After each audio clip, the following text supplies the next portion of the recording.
정언명령, 칸트 철학이나 윤리학 하면 떠오르는 대표적인 말이죠. 정언명령이 무엇인지 쉽게 설명해 보겠습니다. 정언명령은 한마디로 말하자면 도덕의 최고 원리입니다. 정언명령은 도덕의 원리 혹은 기준입니다. 자, 여기서 정언 혹은 정언적이란 말을 이해하는 것이 핵심 포인트가 되겠죠. 정언 혹은 정언적이란 말은 다른 말로는 절대적, 무조건적이라는 뜻입니다. 그렇다면 정언명령은 절대적인 명령, 무조건적인 명령이라고 풀었어도 되겠죠. 말하자면 아무런 조건 없이 무조건 행하라는 도덕 명령이 정언명령인 것입니다. 따라서 정언명령을 가장 짧고 단순하게 표현하면 이렇게 되겠죠. 도덕적으로 행하라. 자, 정언명령의 성격을 잘 이해하기 위해서는 그 반대말인 가언명령에 대해서도 다소간 설명이 필요할 것 같습니다. 정언명령이 무조건적인 절대적인 명령이라 한다면 가언명령은 조건적인 상대적인 명령이라고 말할 수 있겠죠. 가언명령은 조건명령이니 거기에는 항상 어떤 조건이 붙게 되겠죠. 예를 들자면 A+ 학점을 따고 싶다면 수업 시간에 출석을 잘하고 시험도 잘 봐야 한다. 건강을 위해서는 담배를 피워서는 안 된다. 담배를 끊어야 한다.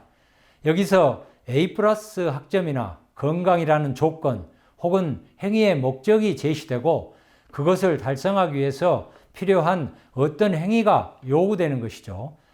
그러나 이와 달리 정언명령은 무조건 명령이기 때문에 아무런 조건도 붙지 않습니다. 그냥 아무 조건 없이 무조건 도덕적으로 행하라는 명령인 것이죠. 간략하지만 가언명령과 비교하여 설명해 보니까 정언명령이 무엇인지 좀 더 분명하게 이해되었죠. 자, 여기서 질문 들어갑니다. 그럼 왜 도덕적인 명령은 정언명령이어야 하는가? 왜 도덕은 무조건적인 절대적인 명령이어야 하는가? 이런 질문 참 중요한 질문이죠.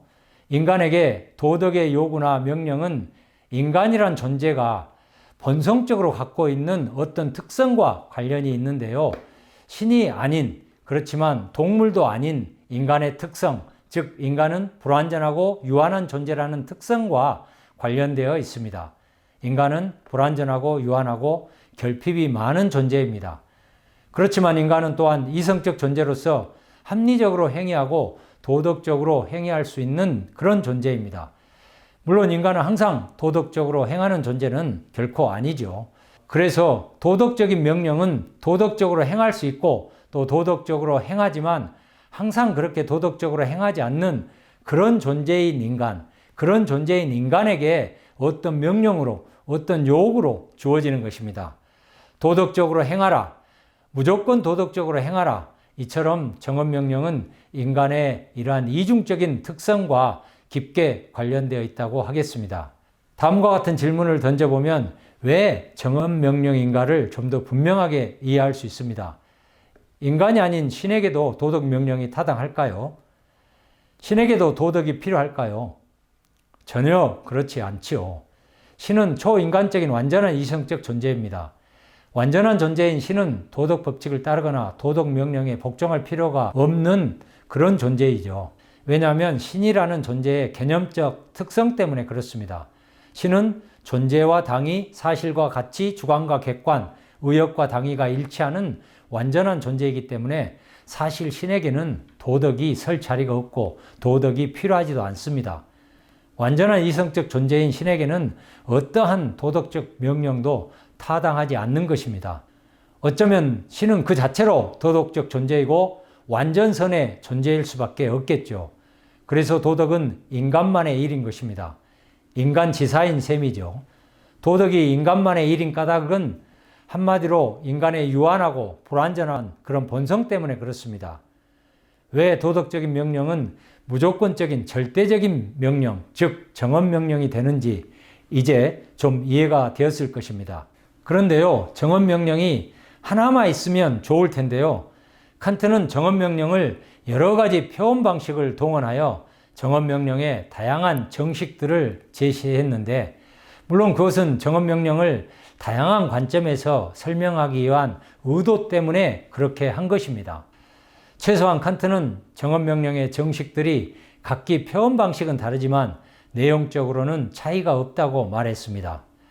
자, 정언명령의 여러 가지 정식들 중에서 두 가지 정식, 보편법칙의 정식과 자연법칙의 정식을 가지고 설명을 해보겠습니다. 보편법칙의 정식은 이렇습니다. 너의 준칙이 보편법칙이 될 것을 그 준칙을 통하여 내가 동시에 의욕할 수 있는 그러한 준칙에 따라서만 행위하라. 자연법칙의 정식은 다음과 같습니다. 너의 행위의 준칙이 너의 의지를 통하여 보편적 자연법칙이 되는 듯이 행위하라. 이 두 가지 정언명령의 정식들을 잘 살펴보시면 이를테면 준칙, 보편법칙 혹은 보편적 자연법칙, 의지, 의욕, 행위하라 등으로 구성되어 있는 것을 알 수 있습니다. 정언명령을 구성하는 두 가지 요소가 무엇보다도 중요한데요. 즉, 준칙과 보편법칙이겠죠. 그래서 간단하게 말하자면 정언명령은 준칙과 보편법칙으로 구성되어 있고 준칙과 보편법칙의 관계를 지시한다고 말할 수 있습니다. 자, 그럼 차례대로 설명을 해보죠. 먼저 준칙이 무엇인지 설명해 보겠습니다. 준칙은 한마디로 행위의 주관적 원리입니다. 모든 사람들은 다양한 준칙을 갖고 있습니다. 사람마다 자기가 따르는 주관적 행위 원리를 가지고 있다는 뜻입니다. 이 세상에 자기의 준칙을 가지고 있지 않은 사람은 아무도 없습니다. 예를 들어서 건강을 위해서 담배를 끊어야 한다. 코어 근육을 강화하기 위해서 날마다 복근 운동을 해야 한다. 날마다 1시간씩 산책한다. 이처럼 각 개인들의 주관적인 삶의 원칙인 준칙은 무수히 많고 정말 다양하겠죠. 한마디로 준칙은 개인들의 다양하고 구체적인 행위의 원리들인데 준칙은 개인들의 삶의 모든 영역과 국면에서 각자가 스스로 행위를 선택하고 결정할 때 작동하는 개인들의 원칙이라고 하겠습니다. 이제 정언명령의 두 번째 구성 요소를 설명할 텐데요. 보편법칙 혹은 보편화입니다. 방금 설명했던 것처럼 준칙이 개인들이 선택하고 따르는 삶의 주관적인 원리라면 정언명령의 두 번째 구성 요소인 보편법칙 혹은 보편화는 객관적인 원리, 보편적인 원리입니다. 개인들이 선택하고 따르는 삶의 주관적인 원리인 준칙이 객관적인 원리, 보편적인 원리에 따라 보편화될 수 있는가를 검증하는 원리라고 하겠습니다. 달리 말해서 사회 공동체 속에서 나의 주관적인 행위의 선택과 결정이 보편적이고 객관적인 것으로 통용될 수 있는가를 검증하는 원리인 것입니다. 이것이 정언명령의 보편법칙의 보편화 원리입니다. 칸트는 정언명령을 몇 가지 구체적인 사례를 들어서 설명하는데 개인들이 따르는 준칙이 객관화, 보편화될 수 있는가를 검증하는 것입니다. 그 중에서 가장 유명한 사례인 거짓 약속의 사례를 함께 살펴보겠습니다. 돈을 빌릴 수밖에 없는 어려움에 처한 어떤 사람이 있습니다. 그 사람은 빌린 돈을 되갚을 수 없음을 미리 알고 있습니다. 또 언제까지 되갚아준다는 약속을 확실하게 하지 않는다면 돈을 빌릴 수 없다는 것도 잘 알고 있습니다. 그는 거짓 약속을 해서라도 돈을 빌려 자신의 공경을 벗어나려고 합니다. 그런데 그는 그렇게 하는 것이 허용되지 않으며 의무에 어긋나는 일이라는 것을 알 정도로 아직은 양심을 가지고 있습니다.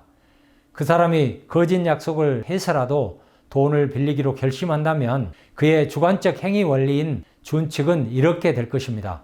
돈을 갚을 수 없지만 내가 공경에 처해 있다면 거짓 약속을 해서라도 돈을 빌린다. 어떻게 보면 이 사람이 채택하고 있는 행위의 주관적 원리인 이 준칙은 사적인 이익관심이라는 자신의 안녕과 복지에는 잘 부합하는 것처럼 보입니다. 그러나 문제는 과연 그렇게 거짓으로 약속하는 것이 옳은 것인가, 그렇지 않은 것인가 하는 문제인 것이죠. 우리는 거짓으로 약속하는 개인의 준칙이 보편적으로, 보편적 자연법칙으로 전혀 타당할 수가 없으며 필연적으로 자기 모순일 수밖에 없다는 것을 금방 알아차릴 수 있습니다. 왜냐하면 누구든지 지킬 뜻이 없는 거짓 약속이 보편적인 법칙이 된다면 그것은 약속과 약속의 목적 자체를 불가능하게 만들 것입니다. 그렇게 된다면 어느 누구라도 약속된 것을 믿지 않을 것입니다. 약속을 지키지 않는 것이 보편화된다면 약속이라는 제도와 이 제도 속에서 살고 있는 사회 공동체 구성원들의 삶은 거의 불가능하게 될 것이기 때문입니다. 거짓 약속 사례에서 드러난 것처럼 행위의 주관적 원리인 어떤 준칙들은 모순 없이 보편 법칙으로 생각될 수 없습니다. 그러한 준칙은 보편적으로 타당할 수 없으며 객관적으로 통용될 수 없습니다. 정언명령은 도덕의 최고의 원리이며 의무의 최고의 원리입니다. 그래서 모든 도덕이나 의무의 명령들은 이 최고의 원리인 정언명령의 원리로부터 도출된다고 이해할 수도 있겠죠. 또한 정언명령은 어떤 행위가 도덕적인가 그렇지 않는가를 평가하는 검증의 원리로도 작용합니다.